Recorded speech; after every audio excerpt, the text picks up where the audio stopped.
Ele que dá o caminho para fazer seu dinheiro render. Você segura a bronca aí nessa segunda-feira.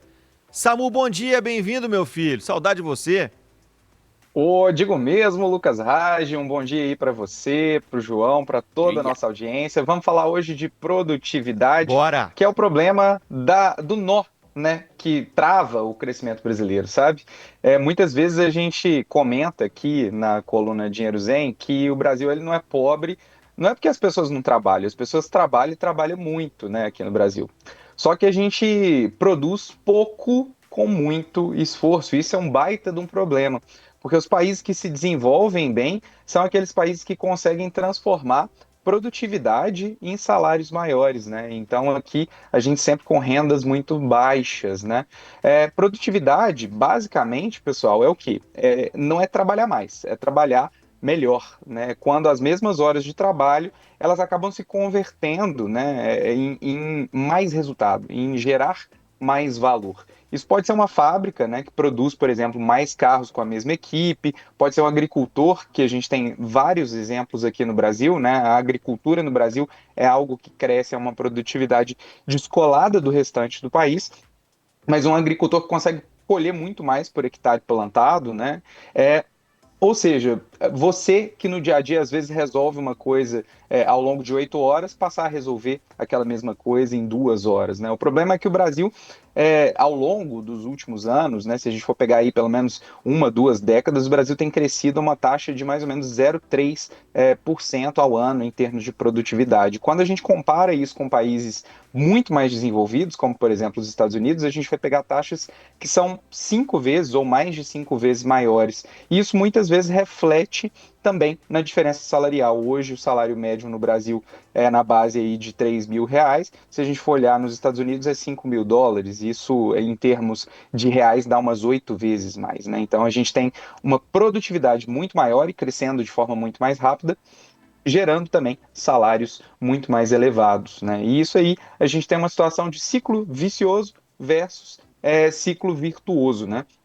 Com baixa produtividade, as empresas ganham pouco, elas investem menos e elas pagam salários menores também para as pessoas, né?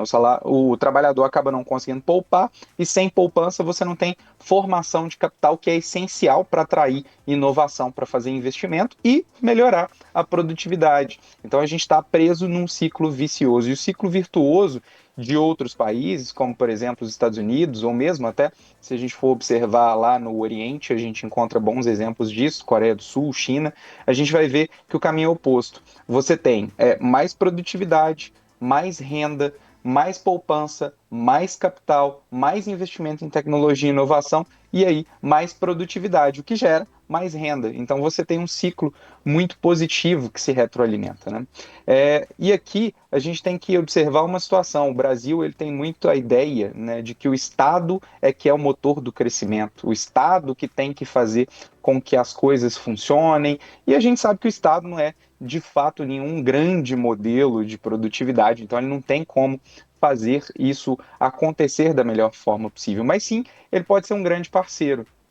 Superar esses bloqueios de produtividade em seja de fato em que a gente tenha um motor privado para o crescimento da economia, mas que o Estado trabalhe, né, melhorando a qualidade da educação, simplificando o ambiente de negócio, reduzindo burocracia, dando segurança, né, jurídica para quem investe, fortalecendo a infraestrutura, a indústria, reduzindo impostos. Então, essas coisas elas trazem um ambiente favorável para que a produtividade e o desenvolvimento no Brasil aconteça ou venha a acontecer, né, no futuro.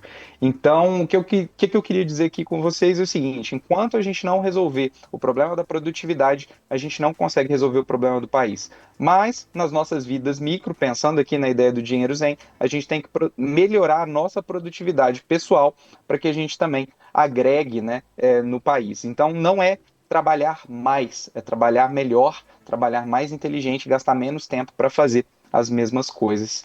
É isso aí, pessoal. Boa semana. Estamos juntos aí. Grande Samu trazendo sempre pensamentos valiosíssimos e essas aulas simplesmente impecáveis para você fazer seu dinheiro render. Samu, semana que vem você volta, viu, meu filho? Já tô me sentindo mais produtivo só de ouvir essa aula sua. Valeu demais, velho. Até mais.